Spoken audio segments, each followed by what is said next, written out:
if you feel like you have to set yourself to a standard in order to feel worthy and to be able to accept yourself, then this video is exactly for you. A lot of people on my channel have recommended me to talk about self-acceptance and self-worth, and I think it's a great topic to talk about because it's something that we all battle every single day. The first thing I want to start with is not just talking about, how to accept yourself and like, okay, how do we make ourselves worthy? No, it's talking about battling the word worth in itself. Spiritually, on a like higher aspect, you can say that the word worth shouldn't even exist. This is my opinion. Why? Because when our minds make this conscious effort of accepting the word worth, that means we are accepting comparisons.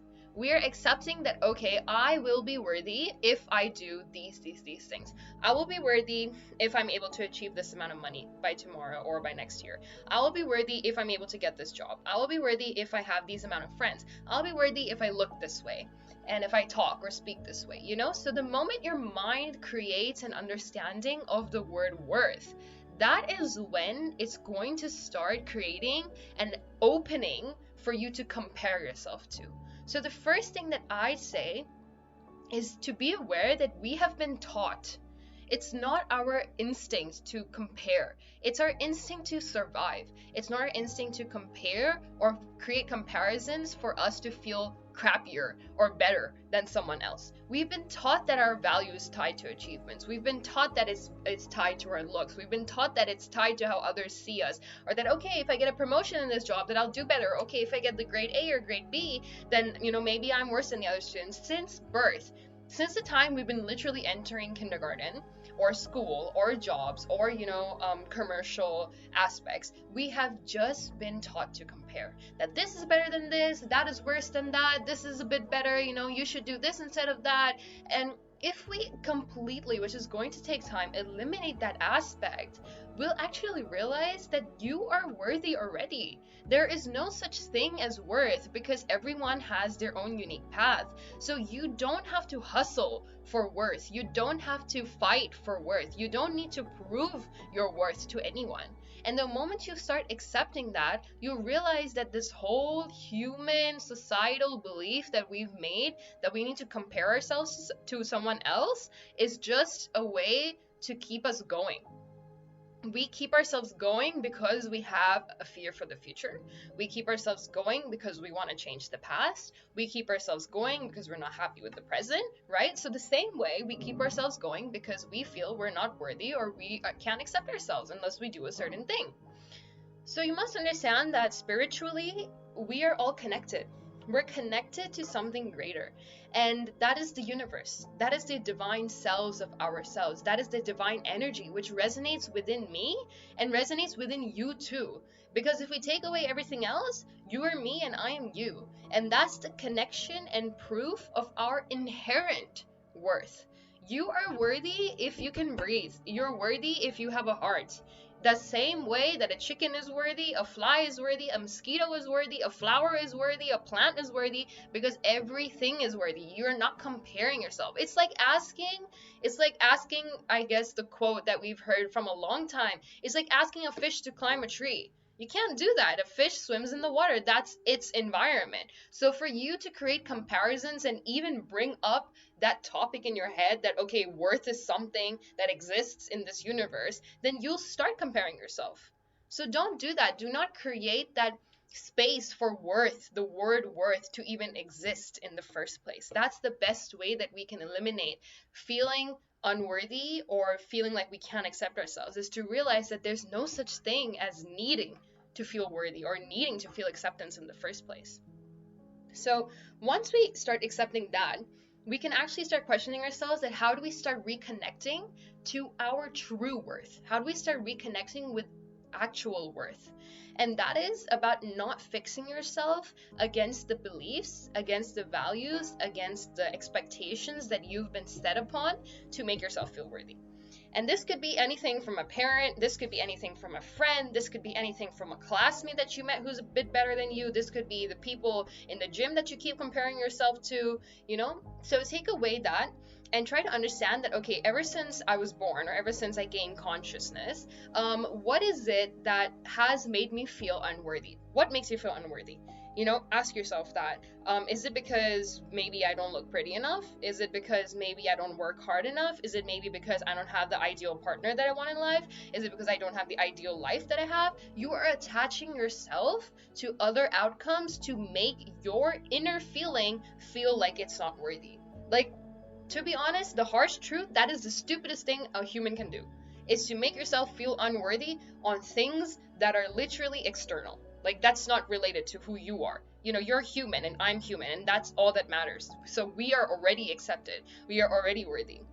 Now, people might say that, you know, it's important to have worth. It's important to have comparison because it keeps you going.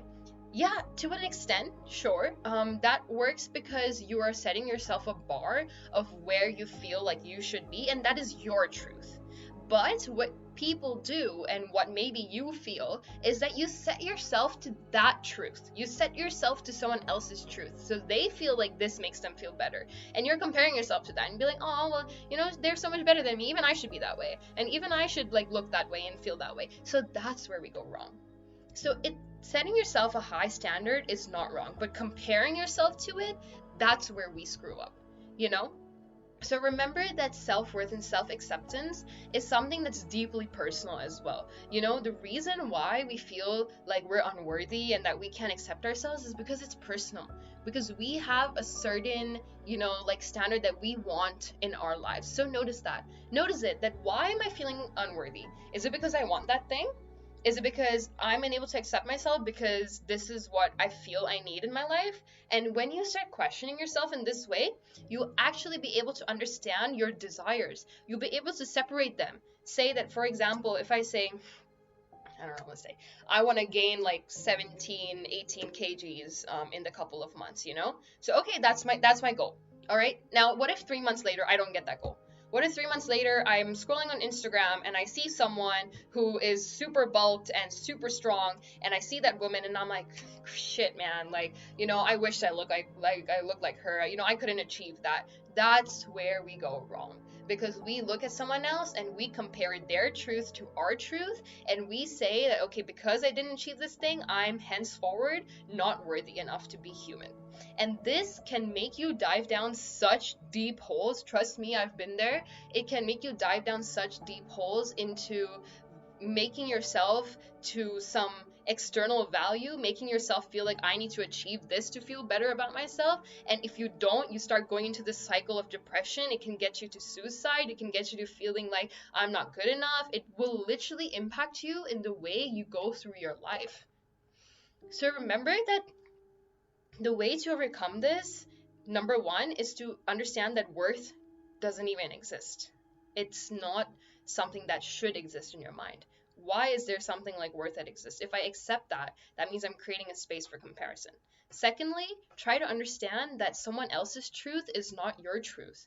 That is their experiences, that is their beliefs, and you're just adopting it and comparing it to yourself internally. And number three, that I'd say again, which is all my videos and what it leads to, is just start meditating.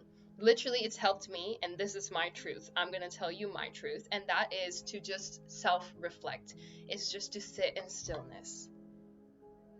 It's to appreciate the silence and just use that self-help and understand that when you're peeling off these layers of doubt, when you listen to the silence, you realize that you're just one with the silence. You're just exactly what it is. You know, you are just is. There's no such thing as comparison. So remember, the way I want to close this video is saying that your worth is not up for debate. It's not up for questioning. It's not conditional. Please understand. The word condition is very important here, because in spirituality, we must understand that we have been set conditions to make ourselves feel a certain way. So remember, your worth shouldn't be conditional. It should be unconditional. You know, you can watch my video on Stop Letting Expectations Kill the Love. That's where I talk about unconditional love, and it's very much linked to self-acceptance and self-worth, about why we feel that we must, you know, love ourselves unconditionally to be able to feel worthy, and that which then can actually help our future and also the relationships around us. So remember, you were born enough, I'm enough, you're enough, and it's time to start living like that. Time to stop comparing yourself to things and other people's truth. Time to start understanding that the word worth doesn't even exist in the first place. Thanks.